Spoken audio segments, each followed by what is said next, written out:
할렐루야, 사랑하는 성도 여러분 반갑습니다. 11월 14일 메인의 묵상 삶의 변화, 오늘은 요한복음 19장부터 21장까지의 말씀을 읽고 묵상하도록 하겠습니다. 이제 요한복음서에서의 마지막 부분이고 또 사복음서의 마지막을 이제 읽게 되겠습니다. 예수님의 십자가의 길, 또 부활의 어떤 사건들, 이것을 사복음서 통해서 계속해서 반복적으로 살펴보았는데요. 여러분 또 성경을 읽으시면서 주님이 가셨던 그 외로운 길, 그 죽음의 길, 우리를 너무나도 죽기까지 사랑하심으로 가셨던 그 길이었습니다. 그 외롭고 또 힘든, 또 멸시와 천대가 가득했던 그 길을 가셨던 그 주님의 마음들이 말씀 있는 시간 가운데 그게 마음속 깊이 또 묵상되어지면 좋겠고요. 그래서 주님이 다시 오시는 그날까지 정말 거룩한 성도로, 신부로, 온전한 신앙인으로 살아내는 우리 포에마교회 성도님들, 또 성경에 있는 모든 성도님들 되시기를 주님의 이름으로 축복합니다. 자, 19장의 이제 첫 장면은요, 이제 빌라도에게 신문을 받는 장면이 나오는데요. 빌라도가 이제 이야기하죠. 10절에 보면 내게 말하지 않았느냐, 내가 너를 놓을 권한도 있고 십자가에 못 박을 권한도 있는 줄 알지 못하느냐. 그러므로 네가 죄 없다고 얘기해라 라는 식으로 얘기하는 거죠. 그러면 나에게 이 십자가의 형을 면하게 할 수 있는 권한도 있다. 너를 죽일 수도 살릴 수도 있는 권한이 내게 있다는 식으로 예수님께 말씀하십니다. 근데 이 십자가는 빌라도가 십자가형을 집행할 수 있는 권한이 있어서 십자가를 지게 되신 것이 아니다라는 것을 제가 사복음서 읽으면서 한번 언급을 드린 적이 있습니다. 이것은 하나님의 창세 때부터 이루어 가신 그 언약이고 약속이셨고, 그 약속을 구약을 통해서 계속해서 우리에게 가르쳐 주셨으며, 또 신약 성경에 와서 그 사랑의 확증으로 이 땅 가운데 직접 오셨어요. 그래서 그 약속을 성취해 가시는 모습으로 십자가를 지신 거예요. 그러니까 하나님의 계획과 섭리입니다. 우리를 사랑하셔서 우리를 살리시기 위하여 하나님께서 모든 계획과 섭리 가운데 이 일들을 진행하셨다는 거죠. 그래서 예수님께서 말씀하시죠. 위에서 주지 아니하셨더라면 나를 해할 권한이 없으리니 그러므로 나를 내게 넘겨준 자의 죄는 더 크다. 나를 넘겨준 자의 죄가 더 큰 거고, 네가 그것을 할 수 있는 권한이 있는 것이 아니라 위에서부터 내려왔다. 하나님의 모든 계획과 섭리 가운데 있다. 그런데 이 모든 나를 죽게 만든 것은 어떤 것 때문이라는 거예요? 죄 때문이라는 거예요. 그 나를 넘기운 종교 지도자들의 죄도 포함하지만 우리 모든 인류들의 죄예요. 우리가 지었던 원죄 때문에 예수님께서 이 길을 가게 되셨다는 것을 지금 가르쳐 주고 계십니다. 그러한 가운데 이제 십자가상에서의 가상칠언 중에 이제 세 가지가 요한복음에 기록이 되어져 있죠. 마태와 마가에는 한 가지가 기록되어져 있고, 누가복음에 세 가지, 그 다음에 요한복음에 세 가지, 그렇게 해서 총 7가지 가상칠언이라고 하는 십자가상에서 말씀하신 내용들이 26절부터 나오고 있습니다. 보시게 되면 어머니께 말씀하시되, 자기 어머니께 말씀하세요. 여자여 보소서 아들이니이다. 이제 마리아 곁에 서 있는 이 사도 요한을 이야기하는 겁니다. 그 요한이 있습니다. 슬퍼하지 말고 이 요한이 어머니를 챙길 겁니다. 같이 있습니다. 이렇게 이야기하고 요한을 이제 얘기합니다. 제자에게 이르시되 보라 내 어머니라. 십자가상에서 말씀하신 이 내용은 요한으로 하여금 아주 많이 기억에 남을 만한 이야기예요. 그 저자의 특성을 살려서 성경을 기록하게 하시는 겁니다. 요한이 생각했을 때 얼마나 감격적이었겠어요. 그죠? 우리의 죄를 사하시기 위해 십자가에 못 박히시는 우리의 구주이시고 만왕의 왕이신 그 구주께서 내 어머니가 너 어머니다 이렇게 말씀해주고 있는 거예요. 그래서 아마 자기를 그렇게 생각해주고 품어주시는 그 주님의 그 말씀에 대해서 굉장히 기억에 남았을 거예요. 그렇게 해서 이제 기록을 하였고, 또 여러 가지 뭐 영적 의미가 있겠지만 이 시간에 뭐 다 나눌 수는 없을 것 같고요. 28절에 보시게 되면요, 성경을 응하게 하려서, 이게 또 중요한 것이죠. 이르시되 내가 목마르다 하니 거기 신포도주가 가득 담긴 그릇이 있는데 사람들이 신포도주를 적신 해면을 우술초에 메어서 예수 입에 대었다. 이 신포도주가 있잖아요. 이제 묵은 포도주예요. 그 묵은 포도주에다 물을 섞은 굉장히 질이 낮은 음료죠. 그리고 이제 해면이라는 것은 스펀지 같은 겁니다. 거기에 적셔서 이제 높이 십자가에 달려 있으니까 장대에 매달아서 이제 주는 거죠. 우술초에 매달아서 주면 입에 적셔 주는 거예요. 이거는 이제 어떻게 보면 고대 사회에서 십자가형의 고통이 너무나 극심하기 때문에 마취 효과도 있었다라는 기록도 있습니다.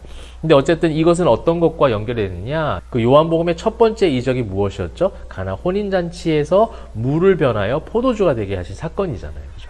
그들이 포도주가 없어서 목말라 하고 있는 그 상황 가운데 물을 가져다가 포도주가 되게 하시고, 근데 그 포도주는 극상품의 포도주로 예수님께서 만들어 주셨고, 이렇게 좋은 것을 왜 인제 내온 겁니까? 라고 이제 하객들, 손님들이 말할 정도로 아주 극상품의 포도주를 예수님께서 만드셔서 혼인잔치에 그 모든 것을 먹이시는 장면들 우리는 기억해 보죠.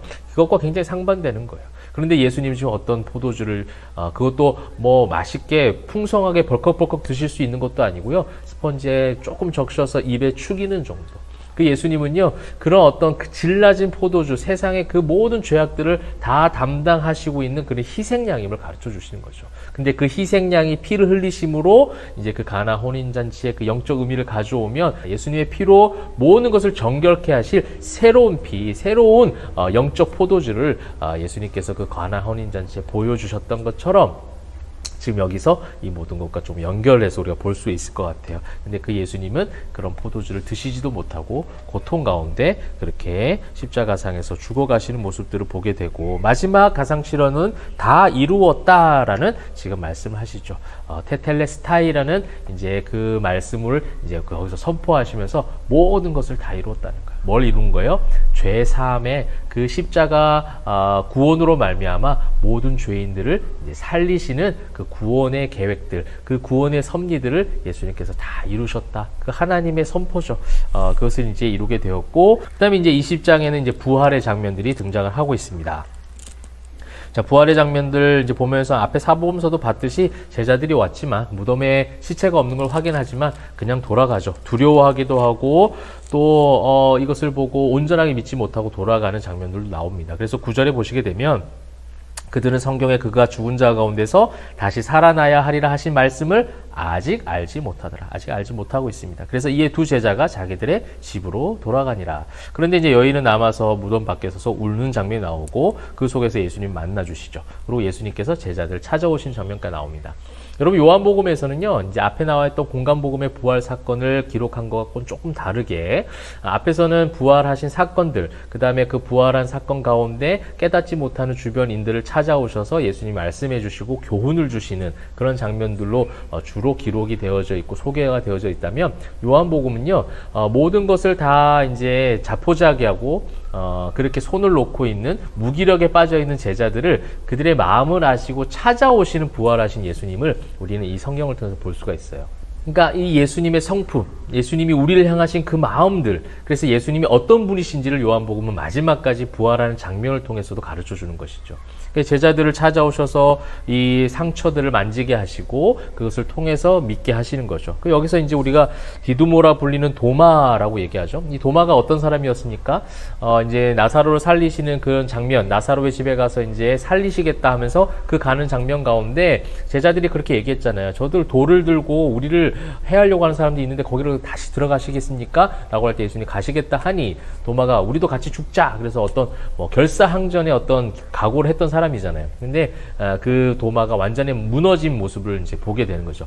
도마뿐만 아니라 베드로, 모든 제자들 다 포함되는 겁니다. 그러면서 우리는 이 성경을 이제 도마의 의심 많은 도마로 많이 생각해요. 물론 의심 많아요. 불신도 있죠. 그럼 도마만 그렇습니까? 모든 주변의 제자들이 다 그랬어요. 다 의심 많았고 다 지금 불신 상태예요. 부활에 대해서 온전히 알지 못하는 상태예요. 그래서 예수님의 그 부활하시고 난 후에 주 사역은 무엇이냐면 보여주시는 사역이었어요. 그래서 다른 성경에 보면 모든 500여 형제에게 부활하신 것을 보여주셨다는 표현을 쓰잖아요. 그 보여주시는 것이 부활하실 때 부활하신 그 주된 사역이었어요. 보면서 믿게 되는 이 모든 이 과정들은요, 잘못된 게 아니라 예수님께서 그렇게 지금 하시려고 하시는 거예요. 그런데 이제 또 도마는 그 자리에 없었고 만지지 못했고, 아직 내가 믿지 못하겠습니다 라고 하는 그 무너진 모든 상태, 그 불신, 그 의심, 그거는 이제 도마뿐만 아니라 모든 주변 사람들, 제자들 다 포함하는 거죠. 그들에게 예수님이 보여주시면서 이 부활로 말미암은 믿음의 완성을 보여주시는 것이 바로 이 본문이라는 거예요. 그래서 의심 많은 도마에게 초점을 맞추지 마시고요. 그 도마를 찾아오신 예수님으로 말미암아 그 부활하신 예수님을 경험할 때에 도마가 어떻게 고백합니까? 28절에 나의 주님이시오 나의 하나님이십니다. 이게 진짜 고백이잖아요. 예수님이 살아계실 때도 베드로도 또 마르다도 도마도 이 비슷한 고백들은 계속 해왔어요. 주는 그리스도시고 살아계신 하나님의 아들입니다. 근데 진짜 알고 했던 고백은 아니에요. 근데 부활하신 예수님을 만날 때 이 고백이 진짜가 되는 거예요. 여러분, 부활신앙이 그래서 중요한 겁니다. 부활절에 그냥 반짝이는 그런 행사로 끝날 문제가 아니에요. 부활신앙. 우리가 매 주일 함께 모여서 예배드리는 이 주일이 사실은 부활을 기념하는 거거든요. 날마다 부활을 생각하는 거죠. 우리의 죄사함, 그 다음에 우리가 죄로 인해서 죽을 수밖에 없었던 우리가 다시 살아남으로 새로운 생명을 얻었다는 것에 대한 기쁨과 만족과, 그래서 이날은 여호와의 성인이니 우리 기뻐하는 것이 마땅하다라고 했던 그런 느헤미야서의 말씀처럼 그 말씀을 기억해서 주일마다 부활의 기쁨으로 함께 먹고 마시고 함께 교제하고 함께 영적으로 풍성함을 얻는 것. 이것이 이제 부활의 신앙, 부활 신앙의 완성이요. 이 사복음서에 말씀하고 있는 믿음의 완성을 지금 요한복음에서 딱 마지막에 기록을 해주고 있는 것이죠. 그러면서 이제 21절 보십시오. 제자들은 그 후에도 이제 고기 잡으러 가요. 예수님을 만났는데도 불구하고 고기를 잡으러 가고, 선뜻 예수님의 그 제자로서의 어떤 삶으로 사도적 삶을 살아내는 모습이 보이지 않고 계속해서 그냥 일상으로 회개하려고 하는 모습이 보여요. 충분히 그럴 수 있습니다. 이것은 21장 12절을 근거로 할 수가 있습니다. 그들에게서 와서 고기를 많이 잡게 하시고 조반을 먹이시는 장면까지 왔어요. 그런데 와서 조반을 먹으라 하시니 제자들이 주님이신 줄 아는 거로 당신이 누구냐 감히 묻는 자가 없더라. 주님인지 아세요? 부활하신 거 다 알아요. 20장에 이제 말미에서 도마까지 해서 모든 것을 다 확인한 건 맞아요. 그렇지만 우리가 이제 그럴 주님의 제자로 살아갈 자격은 이미 상실했다는 것을 지금 생각하고 있는 것이죠. 여러분, 이때 이제 완성이 되는 거예요. 내가 자격이 없다, 나는 아무것도 할 수 없다라는 그 믿음의 고백을 통해서 부활하신 주님이 내 속에 들어올 때에 자격 없는 나를 사용하셔서 승리케 하시는 주님을 만나는 참된 신앙의 고백이 여기서 나옵니다. 그래서 베드로에게도 네가 나를 사랑하느냐? 네가 원어라면 네가 아가페 하느냐? 근데 주님, 제가 주님 앞에 필레오밖에 할 수 없는 건 모르십니까?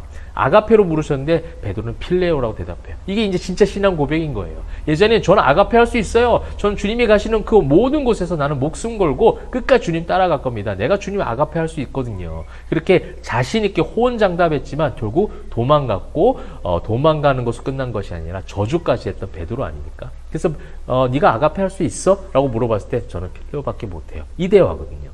내가 너를 아가페해서 내가 너를 살린 거야. 너는 나를 아가페할 수 없게 내가 너를 아가페했고, 그렇다면 이제 그 아가페 사랑을 가지고 그 사랑을 전해줄 수 있는 자가 되기를 바란다. 그게 진짜 제자, 진짜 사도의 삶이다 라고 하는 그 온전한 부활신앙, 온전한 믿음을 지금 완성시켜 주시는, 예수님이 어떤 분이신지에 대해서 끊임없이 요한복음에서 가르치셨고, 그것을 통해서 이제 진짜 신앙이 무엇인지를 마지막 부활 사건으로 끝난 것이 아니라 부활하셔서 제자들과 여러 가지 이야기들, 여러 가지 만남들을 통해서 가르쳐주고 계시는 것이죠. 사랑하는 성도 여러분, 우리에게 그 십자가와 부활이 새롭게 다가오면 좋겠습니다. 나를 위하여 죽기까지 사랑하심으로 내 모든 죄를 다 짊어지고 가신 희생양 되신 그 주님, 그 고통, 내가 당해야 될 죄의 그 모든 고통들을 주님께서 다 당하여 주셨고, 그 다음에 그 당하심으로, 죽으심으로 끝난 줄 알았지만 그 사흘 만에 부활하심으로 말미암아 죽음의 권세를 다 깨뜨리시는 영원한 승리를 우리에게 허락하여 주셨습니다. 그 승리를 경험하고 그 승리를 맛보며 그 승리를 찬송하며 영화롭게 함으로 우리는 주님 다시 오실 때까지 또 힘있게 살아가는 성도인 줄 믿습니다. 그리고 그 성도의 참된 고백은 뭐냐? 나는 주님을 아가페할 수 없는 연약한 존재입니다. 아무것도 할 수 없습니다. 감히 주님을 누구라고 묻는 자가 아무도 없었다라고 말씀하셨던 것처럼 우리가 어떻게 감히 주님을 경배하고 찬양하고 예배하는 자라고 감히 말할 수 있겠습니까? 그럼 우리는 죄인이고 연약한 자들입니다. 주님, 우리를 용서하여 주옵소서. 그때 부활하신 주님이 우리를 다시 한번 일으켜 세워주시고 나를 따르라. 그때 이제 참된 믿음, 참된 사도적 삶을 살아갈 수 있는 줄 믿습니다. 남은 한 주도 여러분 그 신앙 가지고, 그 믿음 가지고 넉넉히 승리하시며 힘있게 살아가시는 저와 여러분 되시기를 주님의 이름으로 축복합니다. 기도하겠습니다. 사랑과 은혜가 풍성하신 하나님, 우리의 죄를 용서하신 그 십자가의 사랑을 믿습니다. 또한 부활하심으로 우리에게 새로운 소망을 주셨으니 주님 다시 오실 때까지 힘있게 살아갈 수 있도록 역사하여 주시옵소서. 감사드리며 살아계신 예수 그리스도의 이름으로 기도합니다. 아멘.